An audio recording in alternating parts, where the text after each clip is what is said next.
It's not every day a world leader jokes about spying, especially while handing over a smartphone. That's exactly what happened when China's Xi Jinping met South Korea's president Lee Jae-myung. She gifted him two smartphones, smiled and said, "Better check if there is a backdoor." Everyone laughed, but when it comes to China and espionage, the joke cuts deeper than it seems. Behind that single line lies one of the world's most powerful spy networks, a system that doesn't rely only on secret agents but on an entire nation working together. China follows a whole of the society model, where tech firms, researchers, diplomats, and even students play a role in serving state intelligence goals. In cyberspace, Chinese hacker groups known as Advanced Persistent Threats target defense systems, corporations, and universities across the world. They steal blueprints, trade secrets, massive data sets, fuel for both Beijing's AI and security ambitions.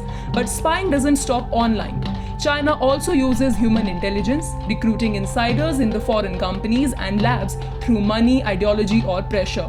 Academic collaborations and business deals often act as a convenient front for information gathering. That's why countries like the US, UK, and Australia banned Huawei from their 5G networks, fearing those systems could open a digital doorway for Beijing.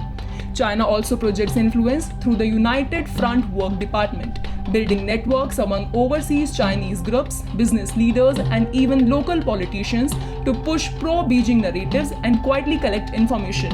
And beyond all of that, China still practices classic spycraft, surveillance ships, listening posts, and covert operations spanning continents.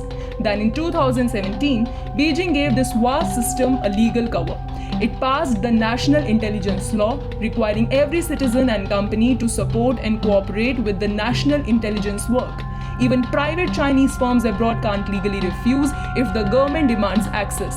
The law didn't create this network, it simply legitimized what China had long been doing.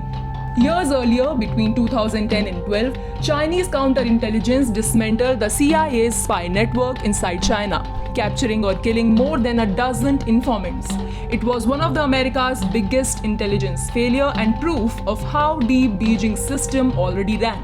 So when Xi Jinping joked, "Check if there is a backdoor," maybe it wasn't just humor. Maybe it was a quiet reminder that in today's connected world, the real backdoor might already be open.